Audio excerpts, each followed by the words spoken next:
I'm here in the beautiful countryside of Windsor, and I've come to pick up my Land Rover at Windsor Classics. I thought I'd bring you and show you inside this place because it's pretty cool, so let's go.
Driven a car this old, you know that it's not exactly the same as driving a modern car. There's no power steering. This car had original drum brakes, which I've had changed. I've just had them upgraded to disc brakes, so it stops now, which is quite useful. But I've owned this Land Rover for about 3 or 4 years now. And like, I love it. And there's something about driving this car which just makes me happy. By the way, I'm on a closed road right now, if you're wondering why I'm filming when I'm driving. I'm on a closed road for the purposes of shooting this video. So anyway, yeah, I bought this car about 3 or 4 years ago on a bit of a whim.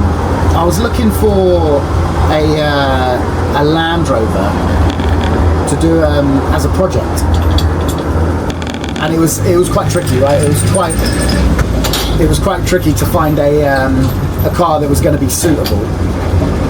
And then I found this one that had been restored, or somewhat restored, and it was quite clean, and the price was right, and I liked the car, and so I was like, fuck it. And I just pulled the trigger on it, but I ended up sort of like falling in love with the car. I was going to put like a new engine in it, and you know, had all these plans to like modernise it. But actually, when you go down the route, the sort of like Land Rover nerd rabbit hole a bit, you start really sort of falling in love with the cars as they are. It's got the petrol engine in it, and it just doesn't need anything. I'm going to have the chassis, the frame upgraded, just so that it lasts even longer. It's a great car. It's great fun to drive. I've had the brakes done because before I had the brakes done, it was a nightmare to drive because it just didn't stop, and it was very stressful actually. Like, you get people pull out in front of you, and people just don't appreciate that you're driving an antique and that it doesn't stop. So other road users could be a bit of a nightmare. Just coming over Handley Bridge. When it came to the part of this year where I was thinking about selling cars and stuff to free up some cash, I did consider selling this. And then I realised that if I sold this car, then I wouldn't be able to replace it. So with the G-Wagon, when I sold that car, it was kind of like, you know, you buy another one later down the line. It's not the kind of vehicle that has a huge amount of character and soul, whereas this is very much got like a few personal touches in it. It's got very much a story behind it. It's my belief that when you own a vehicle like this, or when you own something like this, something which has got a history and it's you know, it's essentially timeless to some degree. I believe that you're kind of the custodian of it. So it's your job to kind of keep it in good nick, and then for the next person who has it to do the same, right? So, and that's kind of how I feel about this car. I'm the custodian of it at the moment. And ultimately, before the figures even came back, I was like, I can't sell that. Do you know what I mean? I just can't sell it. A, it's not worth a huge amount of money, so it's not even going to make that big of an impact financially. And like B, I would regret it. It would be only a matter of weeks or months, and I'd be driving somewhere and I'd see another one and I'd be like, oh man, like I missed that thing. The amount of enjoyment I get out of owning it, you know, the amount of money I would receive for selling it, it's not worth it, right? Something that I find I really enjoy. If you follow me on Instagram, you'll have seen the little video edits I do, where like they're whatever I do on the weekend, right? And I'm just a bit of a sucker for that whole lifestyle aesthetic thing. And there are times, right, where it's been a sort of like a gloomy day, and I've had not a lot on, and I've, you know, put on a Barber jacket, and I've taken this car out, and I've gone out to the local farm shop and had a coffee, and that, I don't know why, that makes me extremely happy. Do you know what I mean? When I'm doing that stuff, I feel like I'm kind of living in some kind of GQ like article, or some sort of Ralph Lauren advert, and like that's what I enjoy. I enjoy it. It's got a certain sense of style. It's got a certain like there's a feeling that goes with like driving a car like this, that it's a feeling of kind of like, it's a cool feeling, you know. That's not me saying that I feel cool driving it, or that I'm cool. It's like it is cool. It's a cool car. It's got history. It's got style. It's got a certain something about it which is cool, and I appreciate it. And it's another one of those, right, that you park it up somewhere, or sometimes I park it up and I go and have a coffee, and then I just like looking at it. It's just pleasing to me. There's so many issues with Land Rover, as in like, this isn't even designed properly that you can fit in it, you know, like you bump your knee on the steering column, like it's all over the road when you're driving it. I mean, if I flip the camera around out the front with that huge tire on the front, do you know what I mean? But it's got style, man. It's cool. People smile when they see it. I enjoy that. I did actually buy another Land Rover. I bought a Defender 90 V8, and it was a donor vehicle, white one. And the plan was to rebuild that. So Windsor Classics were going to rebuild that for me. I was going to do a full restoration, like no expense spared. But unfortunately, I bought the donor vehicle, and then when it came to time to like start ordering all the parts and stuff, it became clear that I wasn't going to be able to afford it because I had all this other stuff that I had to pay for. So I had a conversation with Richard, who owns Windsor Classics, and we basically agreed that, you know, let's shelf it, do it again later down the line. I sold that donor vehicle, and I used the credit for that to do the work, all the maintenance work that needs doing on deck. So at the end of the summer, so I've got deck back for the summer now.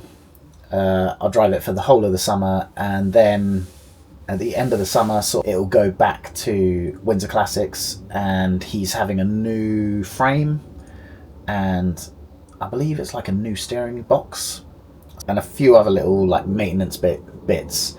What I might do is I might ask those guys if it's cool. I'll go and visit and film it, but it won't be for a long time, right? I'm also umming and ahhing about removing the canvas top and just running the car essentially naked, for just as a summer bumming around wagon. But the thing is, you know, the weather here sucks so much. But like the grey car you would have seen in the shots earlier, I'm not really sure why I like them so much. I think it's because it's a vehicle that's kind of got a bit of everything. It's become very stylish and iconic in its own right, and I just like stylish, iconic stuff. It's very iconic to me anyway. So I'll keep Deck for the foreseeable. I can't imagine having to sell it, or I can imagine having to sell it, but I can't imagine selling it.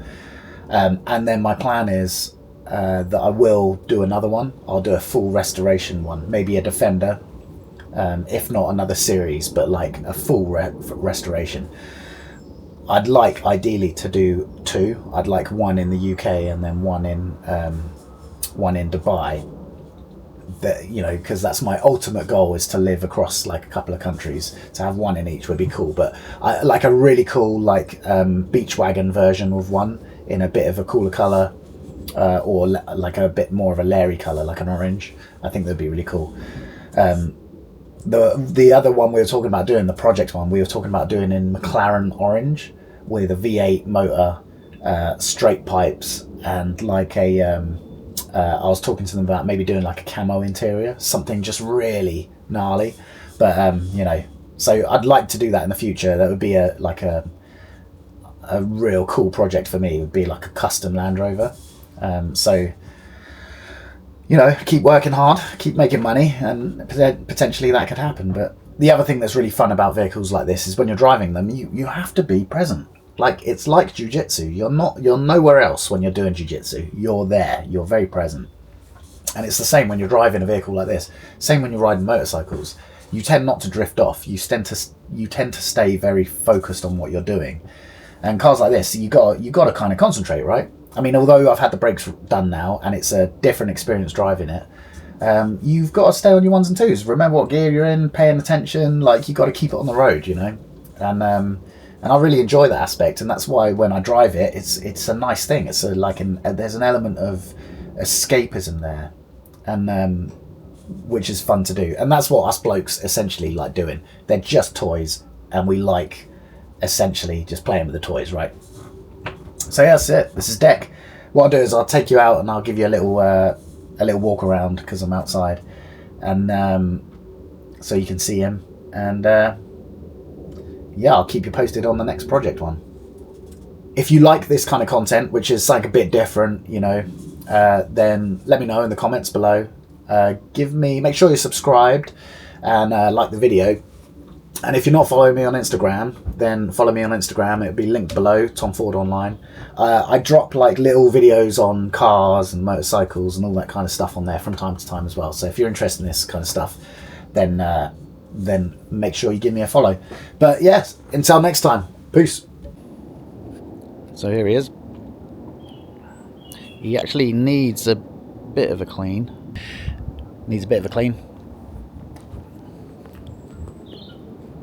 Had the rope put around the front to give it that kind of like farmy look, and had the wolf wheels put on. So they're a little bit larger than the stocks, which I still have. And I also had the mud flaps put on and the spare mounted to the bonnet because it was in the back previously. But yeah, paintwork's in pretty good nick. Leaf sprung, so it bounces all over the place. I usually roll it. I usually have all the canvas stuff rolled up, but the weather's not that great, right? So classic Land Rover mud guards. You can see this cross member. You can see this is starting to go. So that's obviously when the frame gets redone. That'll all be part of it. And there's a nice dent here on the door. Don't know if you can see that. There's a nice dent here because the first day I owned it, I closed this door with my hand there, not realising that that was going to dent it. You know, learn that lesson. So yeah, I'll show you inside because the interior is I think the interior is super cool because I've kept it really stripped out. So I've kept the original seats. I think when you see the leather ones, it's like they're too nice, right? They're too nice. And then obviously the back is just bare. I might get a fitted mat for here, or like a cool like Pendleton mat or something. But yeah, it's very Spartan and as it's supposed to be, right? And I've got the overdrive as well. So yeah, cool. Actually, funny thing about this car, it's got cup holders, which the G-Wagon didn't even have. So